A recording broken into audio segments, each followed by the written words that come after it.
ભગવાનને જમાડવા હોય ને તો બે શરત છે. એમ કહેતા હોય ને કે ભગવાન ક્યાં ખાય છે. ખાસ કરીને નાસ્તિક વર્ગ છે અથવા તો નિરાકારી છે, એ બધા મૂર્તિ ઉપાસકના જે વિરોધીઓ છે એ બધાનો થોડોક આવો સાર કે ભાવ એવો વ્યક્ત થતો હોય કે ભગવાનને તમે 56 ભોગ ધરાવો છો, ભગવાનને થાળ ધરાવો છો, ભગવાન ક્યાં ખાય છે. આવું બોલનારો ઘણો વર્ગ છે. હું એવું જોઉં છું કે અમુક વર્ગ તો એવો છે, શું બોલે છે એને ખબર નથી, શું સાંભળે છે એને ખબર નથી, શું સમજે છે એને ખબર નથી. પાછો એનો એ હાથમાં થાળ લઈને પાછો ઊભો જ હોય ક્યાંક ને ક્યાંક, પણ એને ખબર નથી હોતી કે આપણે કઈ રીતે ધરાવીએ છીએ કે કઈ રીતે આ ભગવાન અંગીકાર કરે છે. થોડીક એના પ્રત્યે વાત. ભગવાન આપણે જે ધરાવીએ છીએ એને સંપૂર્ણપણે સ્વીકાર કરે છે, પણ શરત બે છે. બહુ ધ્યાનથી સાંભળજો. ભગવાનને આપણે ભગવાનની પાસે મૂકી દઈએ છીએ એટલે ભગવાન જમી લેતા નથી, પણ બે એમાં કન્ડિશન્સ છે. પહેલું કે એ થાળ પૂર્ણ પ્રેમથી બનેલો હોવો જોઈએ. થાળ એકદમ પ્રેમ તરબતર હૃદય, જ્યારે થાળ બનતો હોય ત્યારે એટલું બધું હૃદય આનંદથી ગદગદ થતું હોવું જોઈએ, હરખ એટલો ઉભરાતો હોવો જોઈએ. દૃષ્ટાંત તમને ખાલી આપું કે તમારો છોકરો વિદેશ ગયો હોય, 8-10 વર્ષે વિદેશથી પરત આવ્યો હોય અને એમને માટે જમવાનું બનાવવાનું હોય, એને માટે રસોઈ બનાવવાની હોય, એ આનંદ કેટલો હોય, એ આનંદ કેટલો હોય એની વાત છે. જેને ક્યારેક અનુભવ કર્યો હોય એની વાત છે, ક્યારેક આ વિચાર કરો તો આ વાત છે.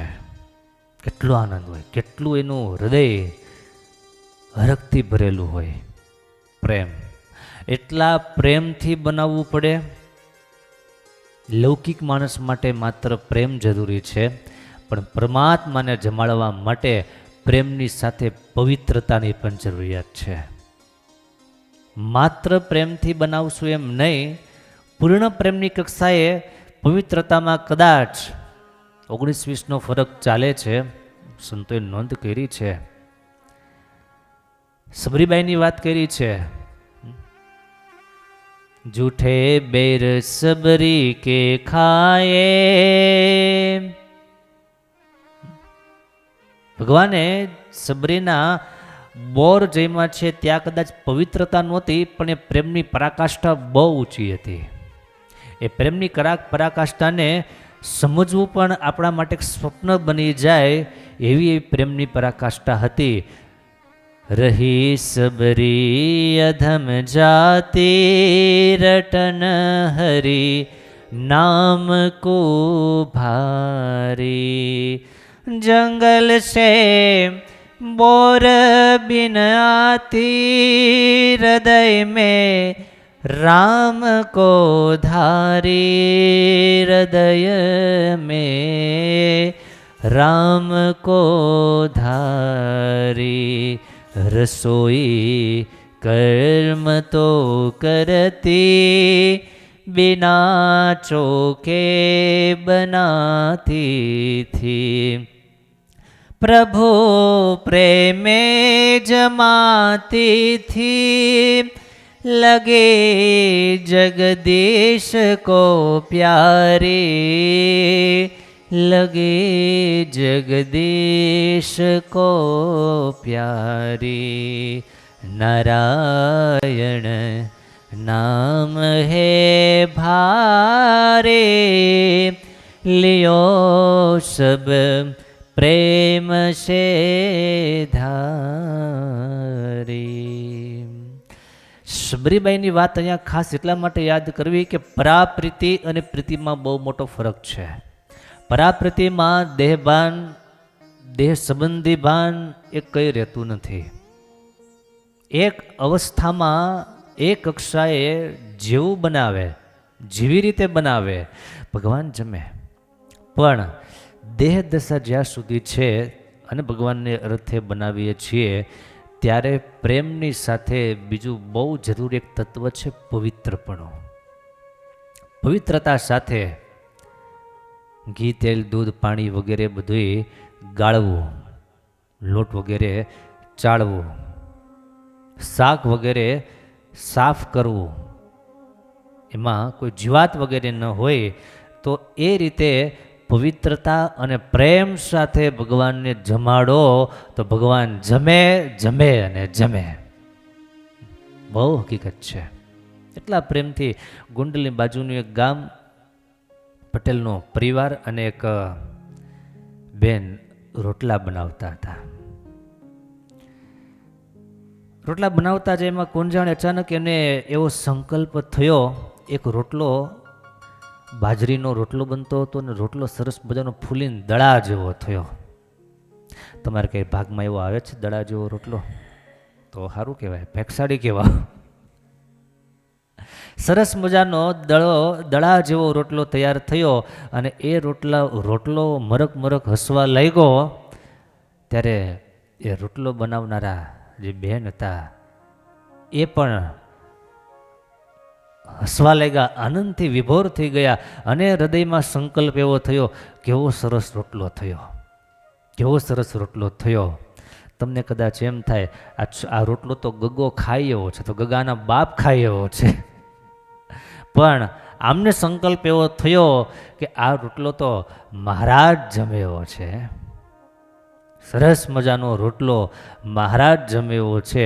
આમ વિચાર કરતાં કરતાં રોટલો તો તાવડી ઉપરથી નીચે ઉતાર્યો, બીજામાં એકાદ ચમચી ઘી વગેરે લગાડતા હોય, પણ આમાં તો આખો ઘીથી ભરી દીધો રોટલો. બહુ એને ખબર નહીં રહી શું કરે છે. રોટલા તો બધા બની ગયા. આખો રોટલાનો થપ્પો હુંડલામાં ભરી અને ભથવારી બની અને નીકળ્યા છે ખેતર જવા. રસ્તામાં માણીગર મહારાજ માણકી પર સવાર થઈ અને પ્રભુ પધાર્યા. મહારાજના દર્શન કર્યા દૂરથી.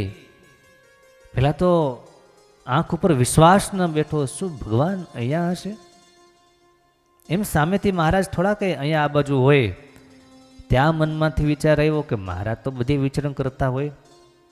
આખું ચોળીને જોયું, ત્યાં તો સ્વયં મહારાજ જ છે. ત્યાં પ્રભુ નજીક આવી ગયા, ભગવાનના દર્શન કર્યા, હુંડલાને નીચે મૂકી અને ભગવાનને ત્યાં ધરતી ઉપર જ પંચાંગ પ્રણામ માંડ્યા છે કરવા. પ્રભુ તમે, મહારાજ તમે અત્યારે એટલા બધા આનંદ વિભોર થઈ ગયા. મહારાજ માણકી ઉપરથી નીચે ઉતર્યા.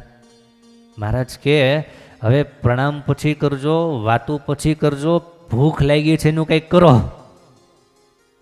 ભૂખ બહુ લાગે છે. ભગવાન ભૂખો થાય એટલે કેવી મોટી વાત કહેવાય. બુધરો ભગવાન આખા વિશ્વને બધાને જમાડી બધાનું પોષણ કરે, બધાના પેટને ઠારનારો ભગવાન આજે એમ બોલે કે મને ભૂખ લાગી છે. એટલે આ વાત ક્યાં ગઈ? મહારાજ કે મને ભૂખ લાગી છે, પેલા એનું કરો. અરે મહારાજ તમને ભૂખ લાગી, તમારા ઘર ખુલ્લા છે, ધારો મહારાજ, બધું તમારે માટે જ છે. તમારા માટે શીરા કરાવું, પૂરી કરાવું, મારા તરે તરેના પકવાન બનાવું. મહારાજ કેવો સમય નથી. હવે શીરો ખાવો છે પણ સમય નથી. પેલા બેન કહે છે કે મહારાજ થોડી જ વારમાં તૈયાર, વધારે વાર નહીં લગાડો. મહારાજ કે ના, અત્યારે જે તૈયાર હોય એ અમને આપો. અત્યારે તો મહારાજ રોટલા છે તે વિશેષ તો બીજું કંઈ છે. મહારાજ કે રોટલા આપો. પણ મહારાજ તમને રોટલા કેમ જમાડાય? મહારાજ કે તમે જમો તો જમાડાય, તમે જમાડો તો જમાય. સારું મહારાજ, જેવી તમારી ઈચ્છા, જેવી તમારી રુચિ. તરત બાજુમાં ઝાડનો છાયો ઓટલો, ઓટલા પર મહારાજને બેસાડ્યા અને નીચે હુંડલો ખોલ્યો અને રોટલો લઈ મહારાજને કોઈ પતરાવડીમાં પીરસો. મહારાજ કે આ રોટલો નહીં, આ રોટલો નહીં. મહારાજ કે તો મહારાજ અમારો રોટલો અમને આપો. મહારાજ બધાય તમારા જ છે, તમે તારે જમો, આ બધા રોટલા તમારા છે, જરાય ચિંતા કરો માં. મહારાજ કે બધાય નથી જમવા, અમારે અમારો રોટલો જમવો છે. આમાં પેલા બેન અકળાઈ ન જાય, મૂંઝાઈ ન જાય. આખા બોલા હોય ને તો એમ કહે તો મારા તો ગોતી લ્યો ને. આખા બોલા હોય તો તરત એમ કહે. પણ આ બાઈ માણા એમણે મહારાજને કીધું, મહારાજ આમાં તમારો રોટલો કયો એ મને ખબર નથી, હું એક પછી એક રોટલો મહારાજ ફેરવતી જાઉં અને તમારો રોટલો આવે એટલે મહારાજ તમે કહેજો. બસ મહારાજ કે બરાબર. રોટલાનો થપ્પો એમાંથી એક રોટલો લઈને બાજુમાં મૂકે, મહારાજ કે ના. બીજો રોટલો લઈને બાજુમાં મૂકે, પ્રભુ કે ના. ત્રીજો, ચોથો, પાંચમો, આઠમો રોટલો જ્યાં નીકળો અને મહારાજ કે હા આ મારો રોટલો છે, આ મારો રોટલો આપો અમને. આટલી વાત સાંભળી એટલે પેલા બાઈ માણસ કે મહારાજ આ જ રોટલો તમારો કેમ?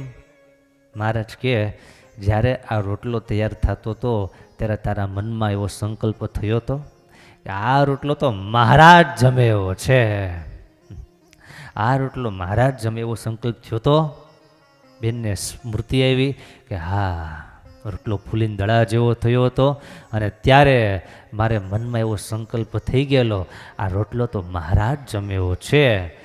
મહારાજ તમે મારો પ્રેમ જોઈ લીધો, મારો પ્રેમ તમે સાંભળી લીધો, જાણી લીધો અને પ્રભુ તમે સામે ચાલીને જમવા પધાર્યા. મહારાજ કે અમે તો જ્યાં જ્યાં અમને જમાડનારા હોય ત્યાં ત્યાં અમે જમવા અવશ્ય જઈએ છીએ, ત્યાં ત્યાં અમે જમવા જઈએ છીએ.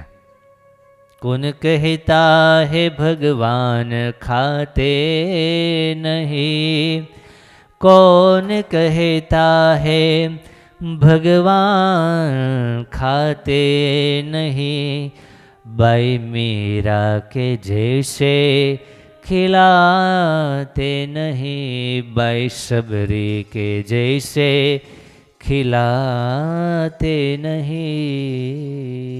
ભગવાન આપણો ભાવ સ્વીકાર કરે છે, અંગીકાર કરે છે, પણ આપણે જમાડનારા જોઈએ. આપણી તૈયારી ભગવાન જમે એમને માટેની જોઈએ. તો ભગવાન જમવા માટે તત્પર છે. તો બે વાત આપણે જોઈ કે પહેલો શું જોઈએ? યાદરૂપ ભૂલાણું. પેલું જોઈએ ભાવ અથવા તો પ્રેમ, જે કહો તે. પેલું જોઈએ પ્રેમ અને બીજું જોઈએ પવિત્રતા. બેટરી લો થઈ ગઈ લાગે છે. પ્રેમ જોઈએ અને પવિત્રતા જોઈએ. આ બે વસ્તુઓ હોય તો ભગવાન થાળ જમવા માટે પધારે છે. ભક્ત ચિંતામણીમાં જે આપણે વાત સાંભળીએ છીએ એના આધારે થોડો વિચાર કરીએ છીએ. બહુ પ્રેમથી ભગવાનને જમાડીએ, પવિત્રતાપૂર્વક જમાડીએ અને ત્રીજું એક એમાં તત્વ ઉમેરવું હોય તો એ છે શ્રદ્ધા. શ્રદ્ધાનો અર્થ બીજો છે વિશ્વાસ. શ્રદ્ધા અને વિશ્વાસ એ સિક્કાની બે બાજુઓ છે. શ્રદ્ધાપૂર્ણ હોય કે આ થાળ મારા મહારાજ સ્વયં પ્રગટ સ્વરૂપે જમે છે, જમી રહ્યા છે, જમશે. પૂર્ણ શ્રદ્ધા હોય, પૂર્ણ ભરોસો હોય તો ભરોસાની ભક્તિ ભગવાનને આવવા માટે મજબૂરી કરી દે છે. શક્ય હોય તો આ પ્રયાસ ભગવાનના ભક્તો ખાસ કરજો, કારણ કે આ પ્રયાસમાં બહુ મોટો લાભ છે, બહુ મોટો માલ છે. તમને એમ થાય તો ભગવાન એમને કેમ નથી આવી જતા? શું કામ એને પ્રેમની, શું કામ એને ભાવની જરૂર પડે, શું કામ પવિત્રતાની જરૂર પડે?